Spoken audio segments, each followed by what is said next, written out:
Usually I hear you turn on this. Can we start with the introduction of the guests? We'll start back in the back left, please. Kent Maltese Cross. David Hill, EDC.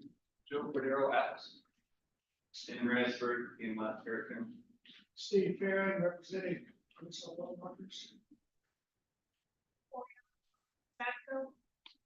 Jason Hinfield, Spatco. Chris Egan, attorney for E&E. Brian Lehman's Deputy Director of the Office of Land Resources. Lisa Thompson, attorney for E&E. Diana Kilburn, managing geologist. Joshua Stevens, RC Geology Supervisor. Richie Green, DEQ. Jacqueline Trotta, DEQ. Kathy McGee, DEQ. Thank you, everyone. And I believe that, Ron, do you want to say something? You came really prepared, so. Yeah, good morning. I don't have a lot prepared and I'll try to be brief. I wanted to give you a quick update on some of the business. I think Jared's wife had mentioned some of this in the past. And you have me this morning because Jared is under the weather. First off, cost control work group, we've updated a number of times.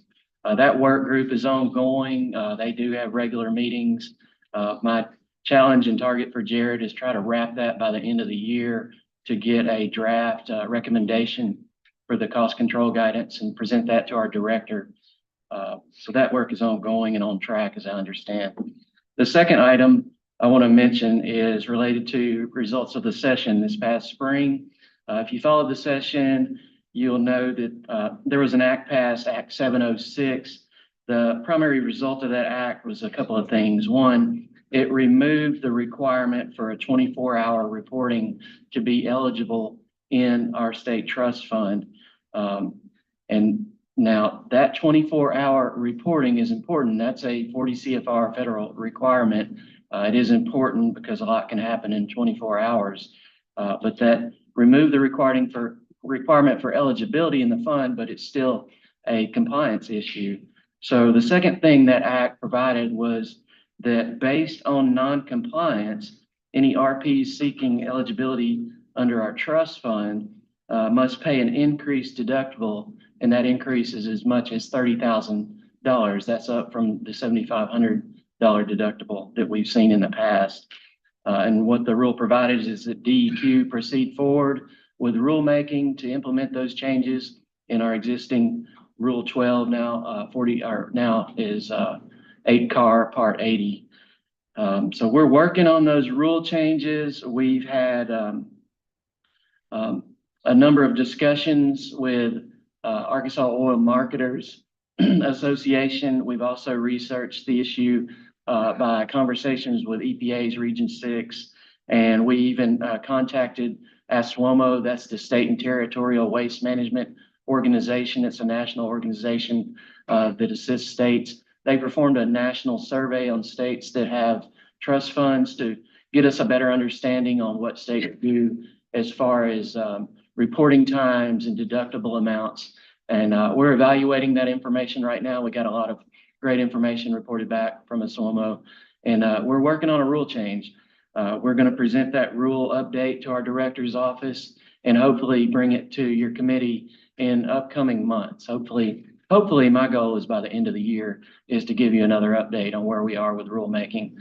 Now, the last bit of information on that is that act seeked the guidance of the committee. So it's really important that we present that to you guys, seek your advice, and get your input on what we come up with. So we'll be doing that in the next few months, and I look forward to giving you another update. That's what I have. Awesome. Thank you for your work.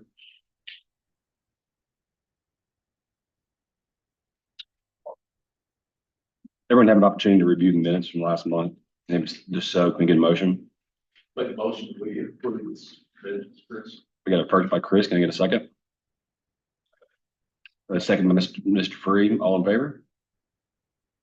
Motion carries. Ms. Trotta, can we do the financial report? Yes, this is the financial status report for period ending September 30th, 2025. The fund balance on September 1st, 2025 was $50,228,175.35. Monthly receipts total $675,224.59. And there was zero interest for September. Total monthly expenditures, $906,907.97. For a fund balance on September 30th of 2025 of $49,996,491.97. And against that, we have reserve for emergency projects at $350,000. Current claims received, $369,344.74. Claims approved but unpaid, $621,963.86. Other corrective action obligations estimated, $17,632,091.22. Orphan site corrective action obligations estimated, $13,664,000. Potential third-party obligations estimated, $1,362,500, for a total adjusted balance of $15,996,592.15. Are there any questions on any of the financial reports?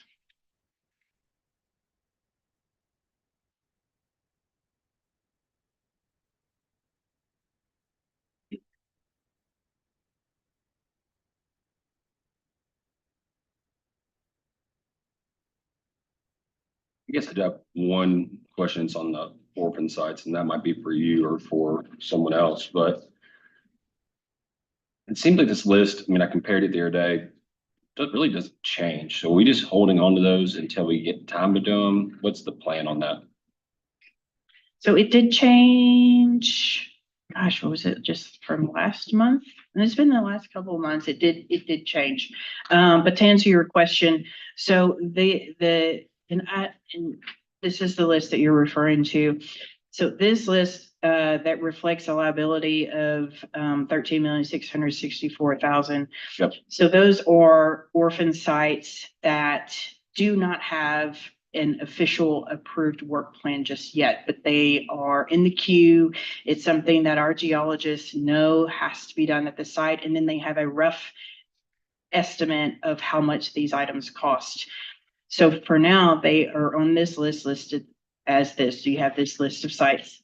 And then once they get to these projects and It's a time thing. and when they actually have an official approved work plan in-house, that amount will move off of this page and it will move to the other liability that's labeled at the bottom here, other corrective action obligations estimated, that's 17 million.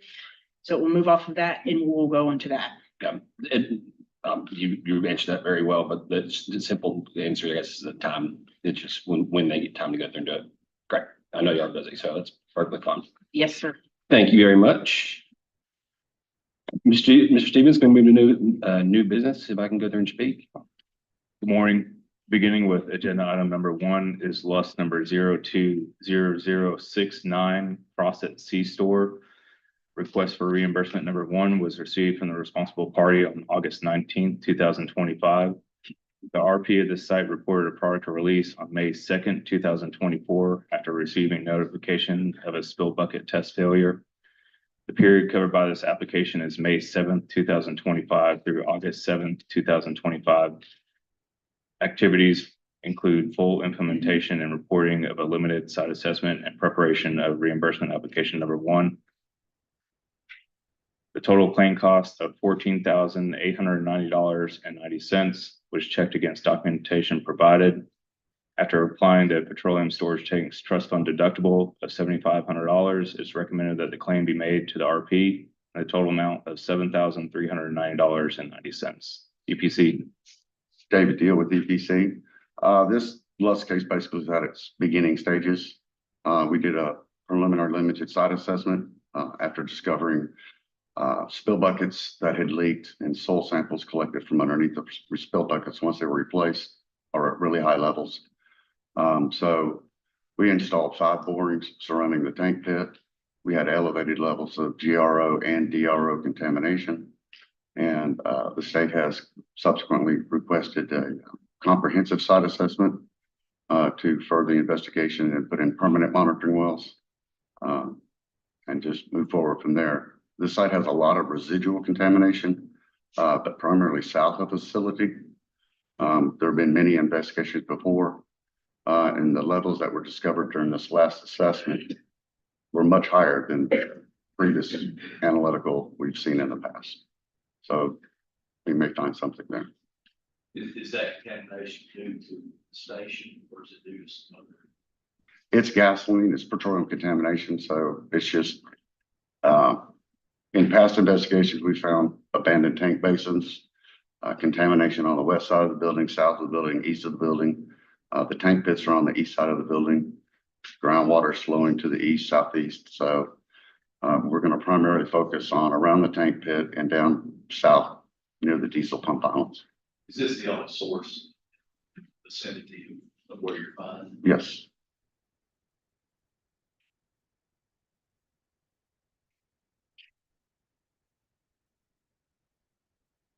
Anyone have any further questions?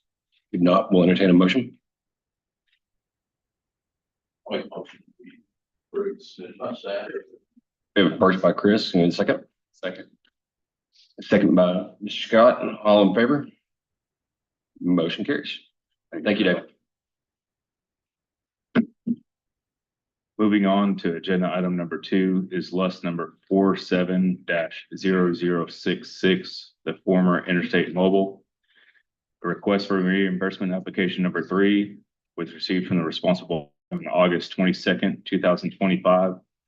The RP of this site reported a product release on November 2nd, 2022, after UST tank removal activities confirmed petroleum contamination.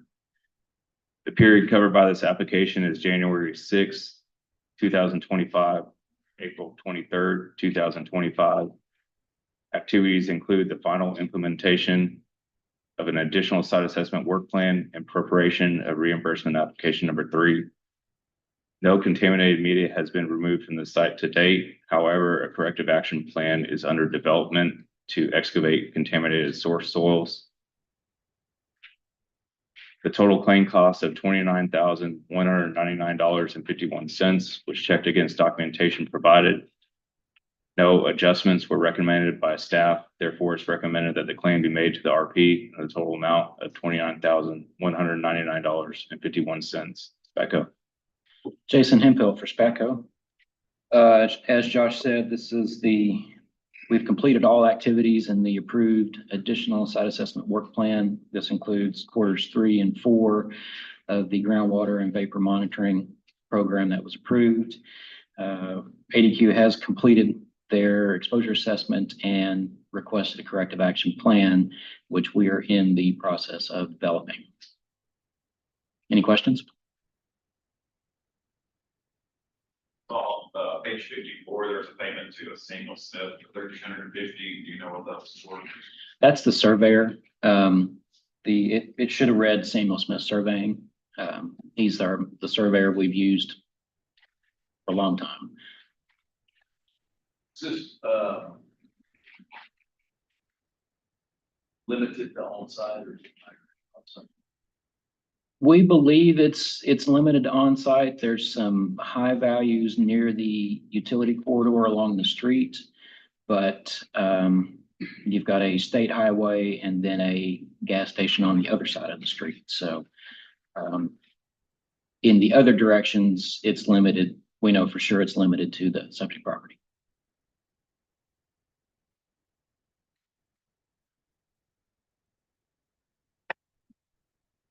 Any further questions? If not, we'll entertain a motion. Motion we approve submitted by staff. Got a first by Chris. Can I get a second? Who wants it?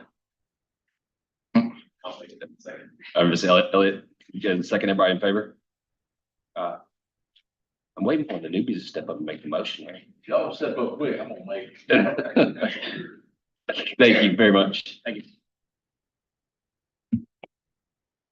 Moving on to agenda item number 3, request for reimbursement. Application number 3 was received, excuse me. Let me begin over. This is bus number 58-0097, the Pilot Travel Center number 430 in Russellville, Arkansas.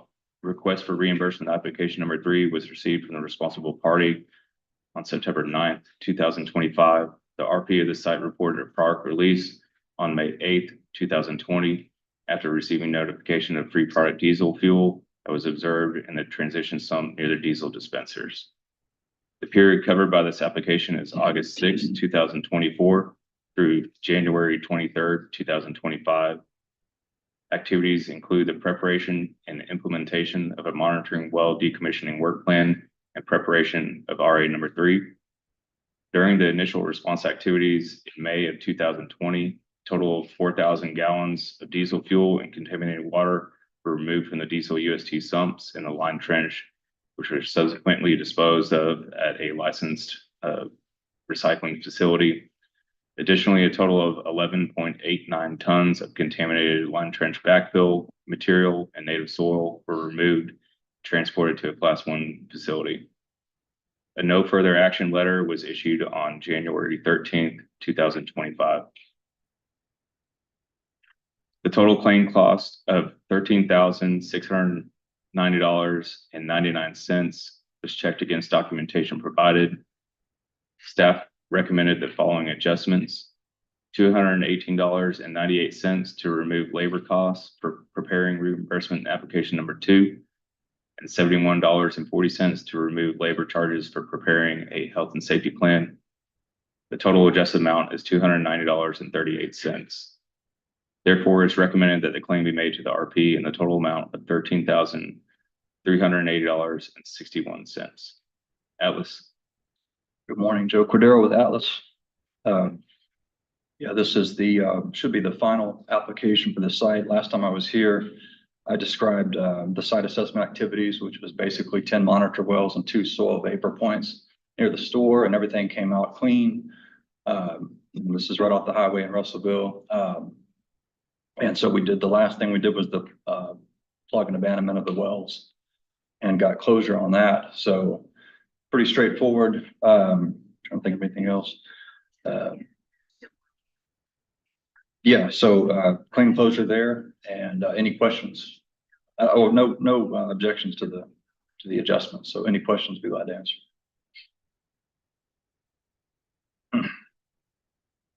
No further action seems to be pretty clear to me. It's usually Jacob's job. He usually jumps on that really quickly. So in his absence, when you feeling it?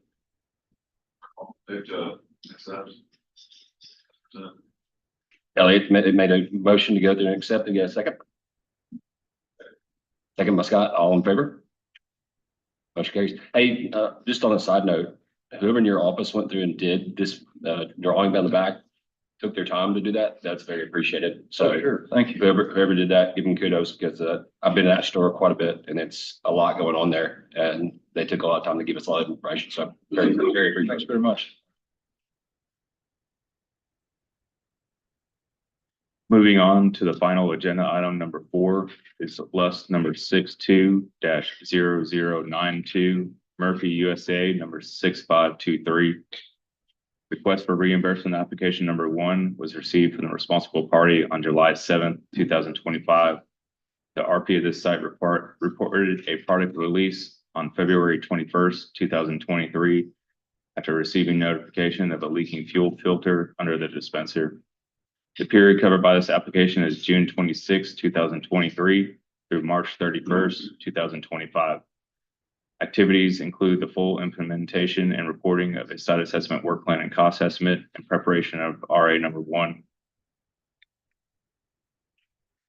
The total claim cost of $57,857.92 was checked against documentation provided. The responsible party reduced the amount claimed by $15.40 for mileage overage. Staff recommended an adjustment of $321.23 to reduce consultants' overtime labor. Therefore, staff recommends that the total amount of the claim be be $50,036.69. And I'm So we have Jordan Harper. He got caught behind some traffic this morning traveling, but I do have him here on speakerphone and he's ready to answer any questions that you may have. Jordan, welcome. Apologize. Unfortunately, I can't control the roadway and got popped behind a vehicle accident. This site is, though, fairly easy to describe. We completed a work plan for site assessment following a release at the Murphy facility. The site assessment activities included the installation of soil borings and one permanent monitoring well to the depth of 120 feet below ground surface. During the investigation, the laboratory analytical results for soil and groundwater did not indicate any contamination of the site. We received a letter requesting to decommission the well, and that was plugged 2 weeks ago. We've completed the well decommissioning report, and we'll issue that today. Looking forward to receiving a letter of no further action on this site.